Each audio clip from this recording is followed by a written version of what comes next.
At the moment we are covering various tools that are meaningful for the practice of meditation, allow it to go deeper. And so I call that the inner toolbox. And of course the inner toolbox is going all around the center of meditation practice, which is up to now covered in those 4 stages that we're going through every single time, plus the preparation at the beginning. From this episode onwards, I will not repeat those steps anymore because I've repeated them, I think, more than enough now. You can just simply go back to the previous episodes to check them out.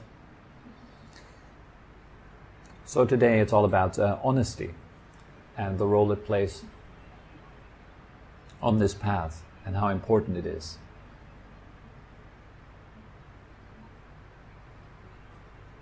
So it's probably one of the foremost qualities, I'd say, of the entire path. Like many of the others that we've mentioned before, honesty or integrity, being honest with oneself, is that important because without it, how can we end up seeing truth or seeing the way it is? If we're fooling ourselves, if we're pretentious, if we're developing false kind of self-images and so forth that are not serving ourselves or others, then we will not end up seeing truth. It is impossible to do so. So honesty is what finally leads you to a realization of the way it is of truth, and thus to freedom of suffering. The way we cultivate honesty on this path is, at the first level, really, the structure of your life, the way you live your life, the way you structure your day, the way you do things, the way you talk, what you do internally in your mind as well, your habits, etc. You want to let honesty, or the quality of honesty, flow into all these various activities, allowing it to spread right there, spread into your actions, spread into your thoughts, spread into your emotional states. And so allowing your body, your mind, your emotions, etc. to slowly become more and more aligned. Really, if there's an absence of honesty, what happens to a person is a person becomes misaligned. The emotions say one thing, the thoughts say another thing, the body says yet another thing, and it creates a whole lot of split kind of personalities walking around, a whole lot of problems. When we're misaligned, we cannot achieve what we set out to achieve. It is impossible. So if you want to achieve more happiness in your life, or more joy, less suffering, then it is important to start really with honesty. Taking a good, honest look at how you spend your day, for example. What do you do first thing in your morning? How do you go into relationships? How do you talk with people? How do you talk with yourself? What do you try? What do you need? It's a good question to ask oneself, I think, is what do I need? What are my needs in this situation, whatever situation you're in? Why am I talking? Why am I listening?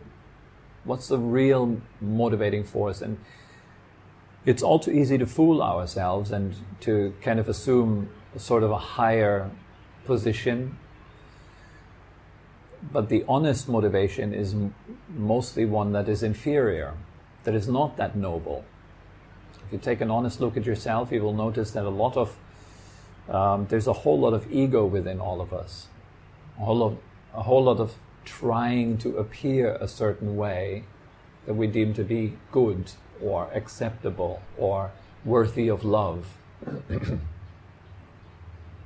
And so we say things that we don't mean to say. And we do things that we don't mean to do, which is really serving nobody. I've covered that before, but a classic example would be the people-pleasing person. Somebody that does something in order to appear a certain way so that there is no conflict, that it's always harmonious, and that everybody likes them. They are terrified of people not liking them, so they do anything that what they think makes the other person like them. They would say things or do things that might come across as how they perceive to be right. So they're very agreeable people, but they're destroying themselves with that. And they're not really helping other people to develop any honesty within themselves either. It makes it really difficult to relate to such a person because you're relating to a construct. You're not relating to somebody that is honest, upright. It's a very bendy kind of characters. And that becomes a huge obstacle in the path if we're not aware of that. So honesty is something that makes you see yourself as you are without creating any kind of dress on top of that. You're not putting a dress on. Honesty is you naked.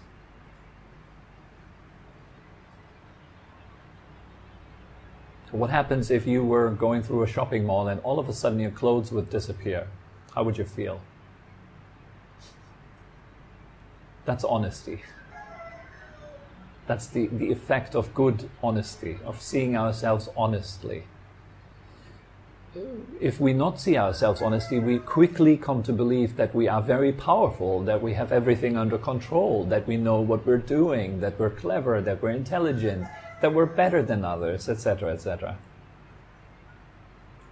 That's if we're not honest with ourselves. If we're honest with ourselves, we come to see what we fear the most, which is our weakness. And honesty allows you to look right there. As you come to see your weakness in the way you act every day. How do you act in ways that are actually harming yourself? That might feel good, but are actually harmful.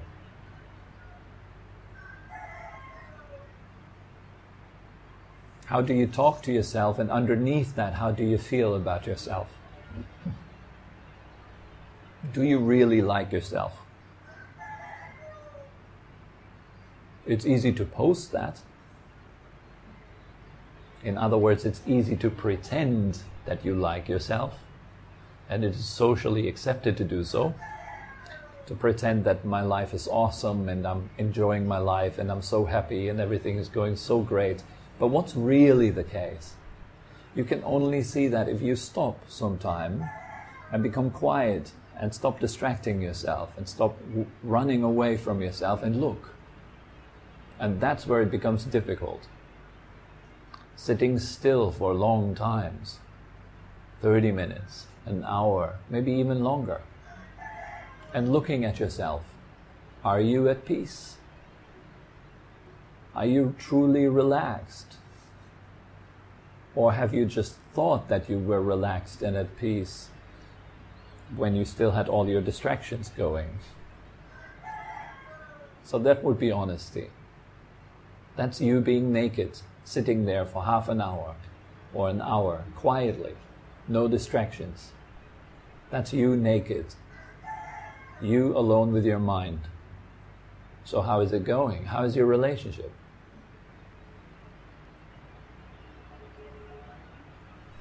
How do you relate to yourself? How do you talk with yourself? And what does that lead to? What kind of feelings come out of this?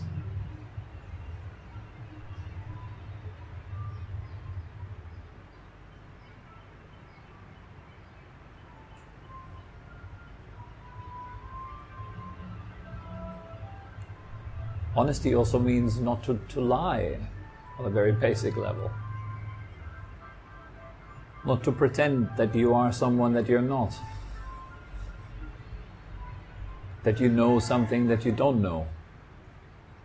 And that's very basic stuff. But it's not very often practiced, I find.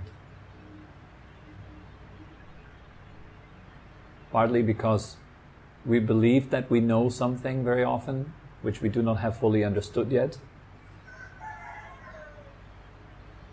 So it's easy kind of to say, yes, I know my stuff, I know what I'm talking about, because it's only kind of half digested.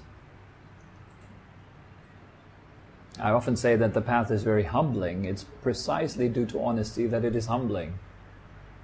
Because the deeper you come, the more you see that you don't really know much at all, and you're quite a mess. I also often call that the first big insight for a serious meditator, somebody who's really on the path and practicing properly. It is to see the mess that we are. And in a funny way, nowadays spirituality points to the opposite. It says, you've got to see the angelic being that you are. I disagree wholeheartedly with that. It takes a whole lot of honesty, and it takes a whole lot of inner strength to face what you do not want to face, what you do not want to admit to yourself, but what is nonetheless there. That's what's important. To pretend that you're angelic and holy and spiritual and nice and concentrated and calm, well, that is easy. It's easy, but it gets you literally nowhere. It gets you nowhere. It doesn't help. It's like going to the doctor and say, I'm fine when your belly hurts. It doesn't help.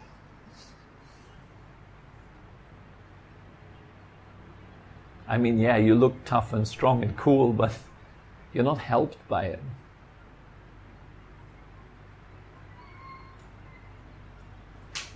To admit that I hurt when I hurt, first of all to myself, is honest. And it gives me a good base for proper work to do after that. So what could I do about that? What would be important to do right here, right now? Well, let's start with the fact that I don't really know what I could do. That the only things that I know are things that I've read, that I've heard, that I believe to be kind of true. It's really good if you get to the meditation practice as an empty cup, so to say, not really knowing what you're doing. So you start asking questions, which is nice, really. It's kind of refreshing. Even in a conversation, if you have someone asking you questions rather than giving you advice, it's much better. It's much nicer. It helps solve problems as well, asking questions. And it very often throws back the person that is asked to their own ability to solve problems that they have. It empowers them. And you can empower yourself in such a way by asking yourself good questions. And you couldn't ask yourself questions if you start out from a position of, I know what I'm doing. It doesn't help you to know what you're doing. It's an obstacle if you feel that you know what you're doing, actually. As soon as you feel you know what you're doing, you're stuck right there. And being in the space where you do not know what you're doing is an important space to be in. It's a space of growth. It's a space of learning. It's, in other words, outside of your comfort zone. And honesty reveals, it's almost like a gate that leads outside your comfort zone. That there's all that territory that you do not want to see and not want to look at, but it's still all there. It doesn't matter, you don't want to see it, but it's still there. And it waits for you until you start dealing with it.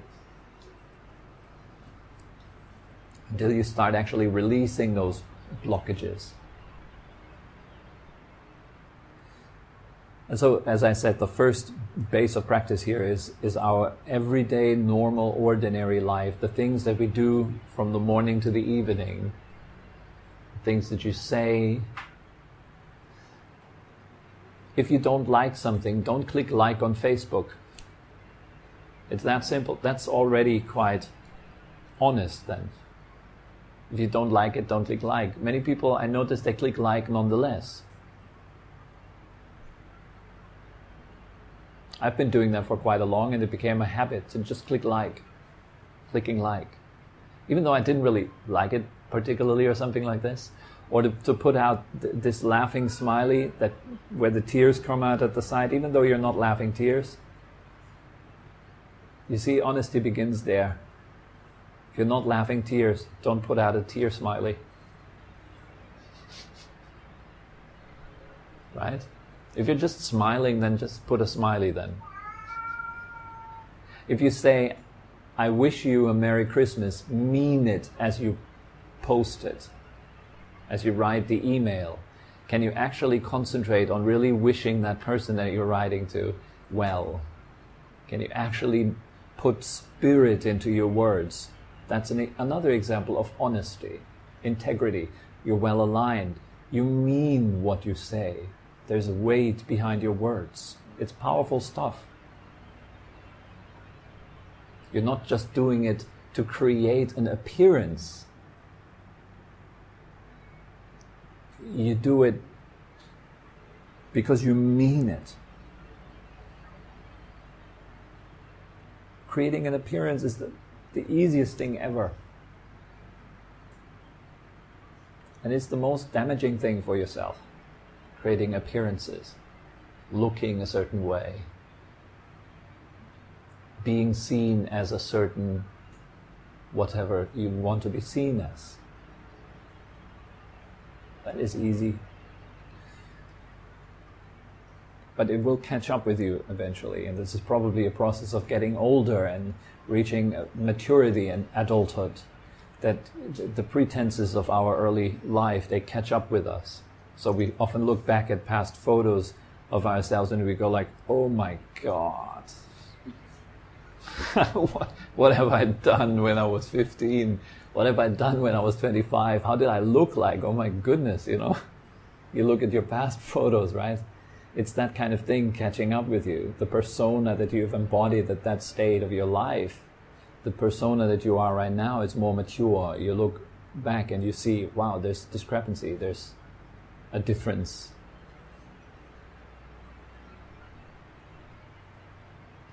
But when you were 15, 25, etc., you were dead serious about it, as you're dead serious about what you're doing right now. Soon you'll look back at that time and you'll be like, oh my goodness. Well, what's that? Sometimes I listen to old talks, you know, talks from like 2 years ago or something like this. I'm like, oh my God, what have I been talking about there?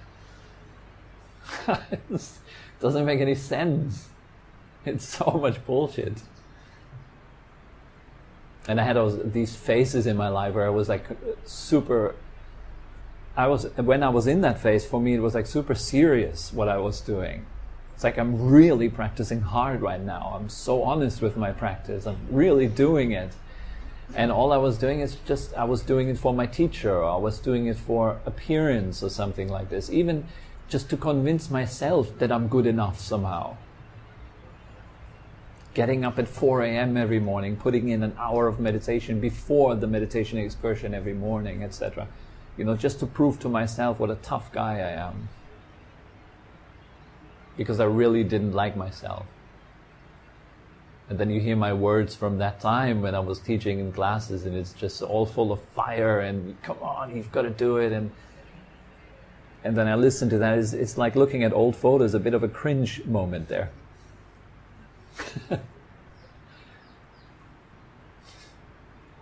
Well, it's good fun. It's development, and I think me sharing my development with you guys as I move along, I'm not coming from a position of being static. I'm developing constantly. I'm working constantly on this. So what I'm saying right now is where I'm at right now, what's important in my life right now, and I'm sharing that with you guys. It's not a final truth. Everything I say hopefully gives rise to questions in your mind, not just blind acceptance. That would be terrible.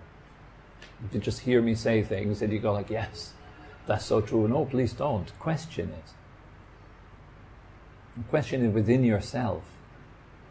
Is it applicable? Can you use it in your life? And what happens if you do?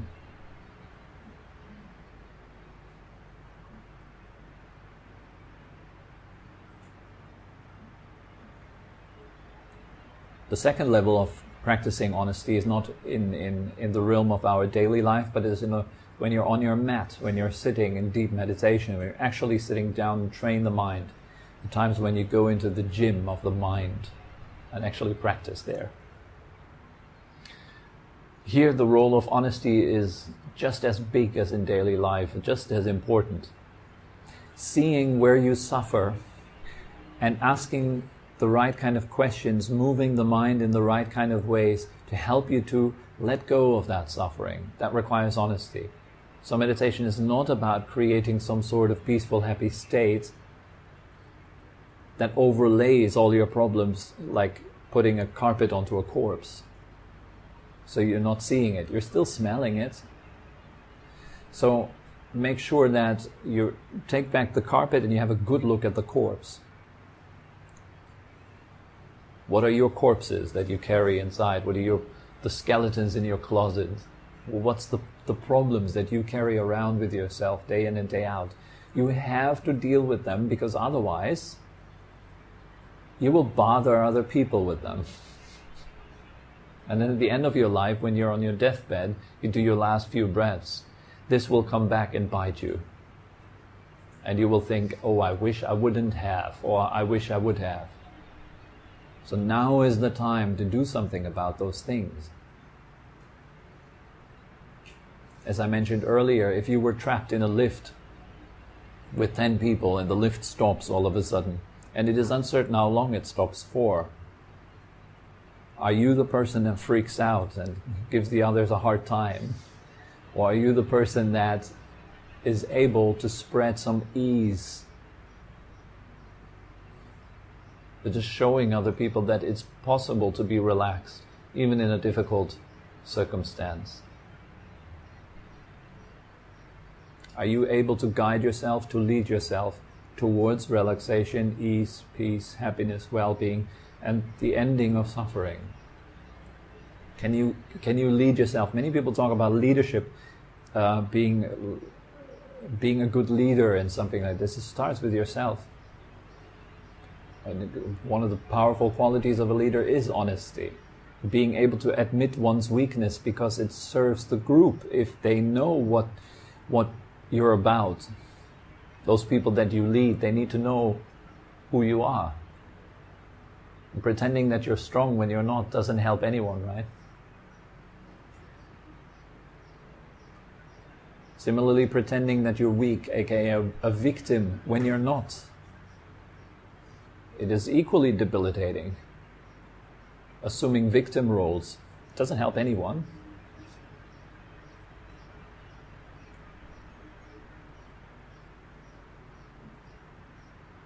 So in the meditation process, the quality of honesty directs your mind in such a way that it becomes useful to you. Away from fooling yourself, away from pretense. And there is a great stream in the mind that pushes you towards pretense, fooling ourselves. We're really, really good at that. So we've got to watch out. Am I doing this just for fancy feelings here? Am I sitting down to just get a few spaced out feelings out of this? What good is that? These are hard questions we should ask ourselves. Is what I'm doing here really any good? Does that really serve me? What's my goal? What do I really want from this? Why am I sitting here, legs crossed, eyes closed? What am I doing? Hard questions. Ask yourself like a skeptic would ask you, well, what do? You meditate? Why? Meditation is of no use. Start right there. Debate a little bit with yourself. Now you think meditation is useful, why? What do you do when you're sitting in meditation? You're just sitting around and close your eyes. You're just escaping the world. You could be solving problems. You could be doing something constructive. Instead you just sit around and you do nothing.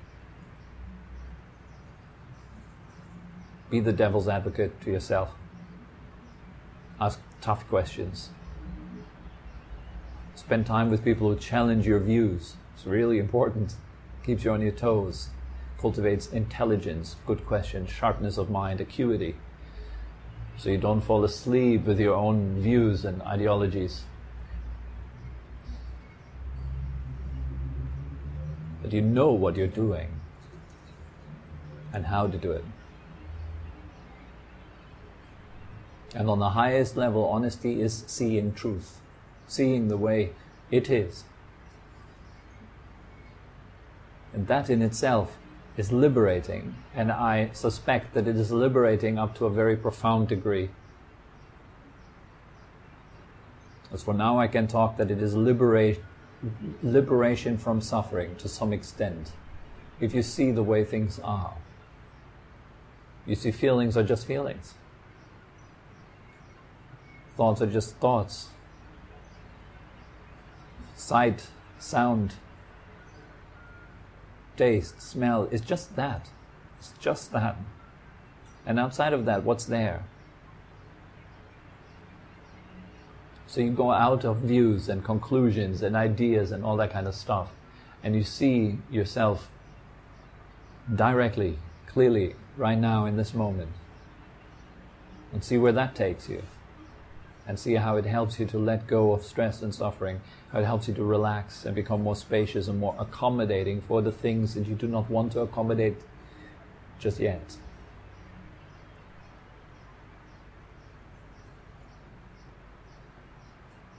Right? That's what truthfulness or honesty does. It allows you to accommodate things you do not want to accommodate. And once you can accommodate them, you can release them, you can let them go, for the benefit of all.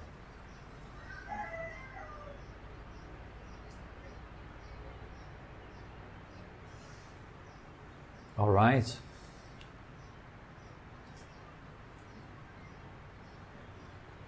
Yeah, that's kind of all that comes to mind for today. There's probably more to be said about honesty, but it's mostly something to be done, not to be talked about so much. Just do it.